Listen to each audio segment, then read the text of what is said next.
Hey guys, welcome to my YouTube channel, Dear Pre.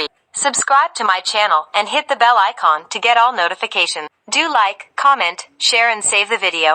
Friends, आज का हमारा topic है वंडरवाल फोर्सेस। इसकी डेफिनेशन, टाइप्स, ये किस किस फैक्टर्स पे डिपेंड करती है, हम सभी को डिटेल में पढ़ेंगे। तो वंडरवाल फोर्सेस कौन सी फोर्सेस होती हैं, इसको समझाने के लिए मैं लेती हूँ एग्जांपल। जैसे कि वाटर होता है, वाटर आइस फॉर्म में भी होता है, लिक्विड फॉर्म में भी होता है और गैशियस फॉर्म में भी होता है। तो ये जो डिफरेंट टेम्परेचर पे कोई भी कंपाउंड प्रेजेंट होता है तो उसके जो मॉलिक्यूल्स होते हैं, जैसे स्टीम में वाटर के मॉलिक्यूल्स होते हैं, उनको होल्ड करने के लिए जो फोर्सेस होती है मॉलिक्यूल्स के बीच में, उनको इकट्ठा रखने के लिए एट डिफरेंट टेम्परेचर्स, उन्हें फोर्सेस को हम बोलते हैं van der Waals forces. Some intermolecular forces between the molecules that hold them together at certain temperature are known as van der Waal forces. तो हमारी van der Waal forces तीन टाइप्स की होती है। एक तो फर्स्ट है आयन डाइपोल फोर्सेस, सेकंड है डाइपोल डाइपोल या फिर किस्म फोर्सेस, थर्ड है लंदन डिस्पर्जन फोर्सेस। इनमें से सबसे जो स्ट्रॉन्ग होती है वो होती है ion dipole forces, second number पे dipole dipole, and last one जिसकी सबसे वीक होती है वो होती है London dispersion forces. Ion dipole forces कैसे होती है, जैसे कि NaCl एक्वस सॉल्यूशन होता है तो Na और Cl दोनों के आयन्स हो जाएंगे। तो ये हमने मान लिया या तो Na का आयन हो जाएगा, अगर पॉजिटिव होगा तो इसके सराउंड में जो H2A के मोलिक्यूल्स है उसमें ऑक्सीजन वाले पार्ट आ जाएंगे, क्योंकि वहाँ पे पार्शियली नेगेटिव चार्ज होता है।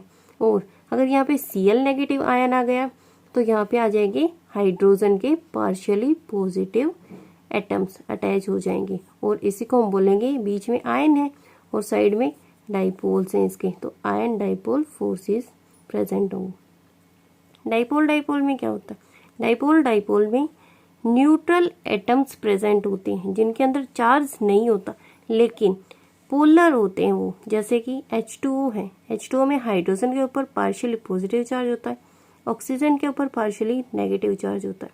तो ऐसे ही हमने ये डाइपोल्स ले रखे जिसमें एक साइड पार्शियली पॉजिटिव है, पार्शियली नेगेटिव, तो नेगेटिव वाला दूसरे के पार्शियली पॉजिटिव को अट्रैक्ट करेगा। ऐसे ही ये नेगेटिव वाला इसके भी पॉजिटिव को अट्रैक्ट करेगा और ये पॉजिटिव वाला इसके नेगेटिव को और इसके नेगेटिव को अट्रैक्ट करेगा।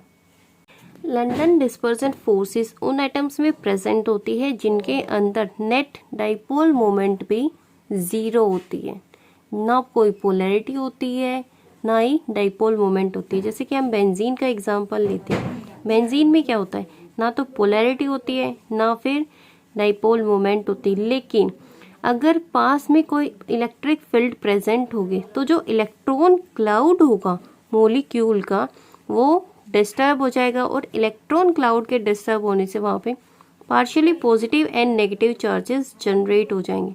और अगर एक भी मॉलिक्यूल में partially positive and negative charges generate हो जाएंगे तो वो क्या करेगा, पास वाले मॉलिक्यूल्स को भी अट्रैक्ट करेगा। पार्शियली नेगेटिव चार्ज है वो पॉजिटिव का अट्रैक्ट करेगा और जो पॉजिटिव वाला है वो फर्दर नेगेटिव को अट्रैक्ट करेगा। तो इससे जो साथ वाले मॉलिक्यूल्स हैं उनके भी इलेक्ट्रॉन क्लाउड डिस्टर्ब हो जाएंगे और यहाँ पे भी फोर्सेस जनरेट हो जाएंगे।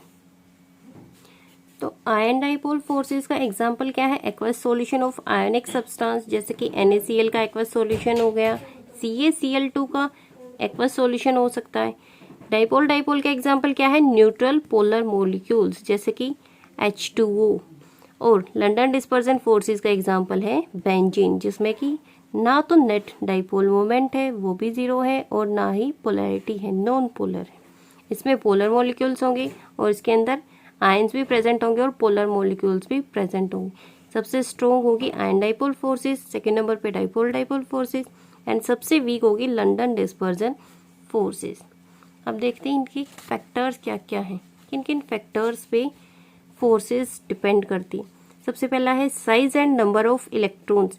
जितना छोटा साइज होगा किसी भी एटम का तो उसके अंदर इलेक्ट्रॉन्स और भी कम होंगे, और इलेक्ट्रॉन्स कम होंगे तो उसके कारण उनके इलेक्ट्रॉन क्लाउड के डिस्टोर्शन के चांसेस कम होंगे।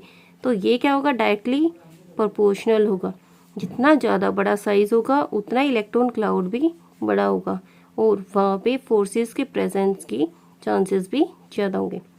अब देखते हैं आयन डाइपोल जो फोर्सेस होती हैं उसको हम कैसे कैलकुलेट करते हैं, मीन्स कौन कौन से फैक्टर्स पे डिपेंड होते हैं। F is equals to Q mu by D square. Q is the charge on the ion, mu is the dipole moment and D is the distance between the centre of the ion to the mid of the dipole. इसके अलावा जो dipole forces है वो directly proportional होती है polarity के, और जो लंदन डिस्पर्जन फोर्सेस हैं वो डायरेक्टली प्रोपोर्शनल होती हैं पोलराइजेबिलिटी। जितनी ज़्यादा पोलराइजेबिलिटी होगी मॉलिक्यूल की उतनी ज़्यादा फोर्सेस होंगी। और इसके अलावा मॉलिक्यूलर साइज पे भी डिपेंड होती है। जितना ज़्यादा उसका साइज होगा, जितना ज़्यादा उसका वेट होगा, उसके डायरेक्टली प्रोपोर्शनल होती है। इसके अलावा जो वैन डर वाल्स फोर्सेस होती है वो शेप ऑफ द मॉलिक्यूल पे भी डिपेंड करती है। अगर मॉलिक्यूल स्पेरिकल साइज का होगा तो दो मॉलिक्यूल्स के बीच में जो कांटेक्ट होता है वो कांटेक्ट कम होगा, लेकिन अगर चेन फॉर्म में मॉलिक्यूल प्रेजेंट होगा, लॉन्ग चेन फॉर्म में, तो दूसरे मॉलिक्यूल्स के साथ जो उसका कांटेक्ट होगा वो ज़्यादा होने के पॉसिबिलिटीज़ हैं, जिससे कि इलेक्ट्रॉन क्लाउड के डिस्टर्बेंस के चांसेस भी ज़्यादा हैं। तो van der Waals forces 4 factors पे डिपेंड करती है। इसके 3 टाइप्स हैं। और वैन डर वाल्स फोर्सेस क्या होती हैं, टेम्परेरी फोर्सेस होती हैं, इनमें कोई परमानेंट नहीं होता। सिर्फ जो इलेक्ट्रॉन क्लाउड होता है उसकी डिस्टर्बेंस की वजह से फोर्सेस जनरेट होती हैं। ओके स्टूडेंट्स, आज की वीडियो में इतना ही। अगर वीडियो अच्छी लगे तो लाइक कमेंट शेयर और सब्सक्राइब करना ना भूलना। Thank you.